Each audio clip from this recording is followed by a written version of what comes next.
amasunzu tuvune turatendemutse ntacyo twabasha gukora nawe tutagufite mu ntambara za buri munsi turwana na satani ducishije bugufi turirimba imbaraga zawe dusaba Mwuka Wera mwami wajya dushoboza ntacyo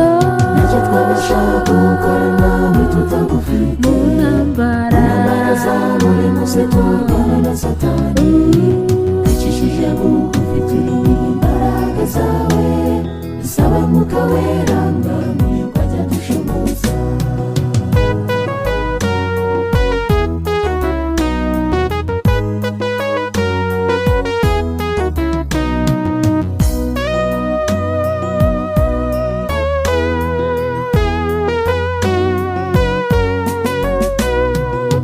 kwibagirwa intwari zatubanjirije zarwanya urugamba nk'urwo turwana uyu munsi bazibaga bugufi igihe zabaga zigukeneye bidasubirwaho zibika ikamba ry'ubugingo ntacyo twabasha gukora nawe tutagufite mu ntambara za buri munsi turwana na satani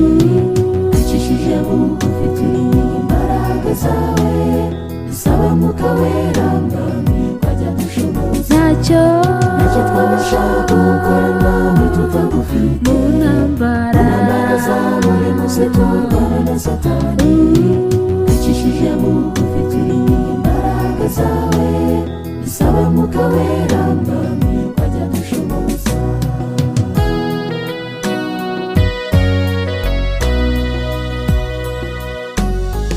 icyo dusabwa uyu munsi wa none no gusenga tugasaba Imana ngo iduhe imbaraga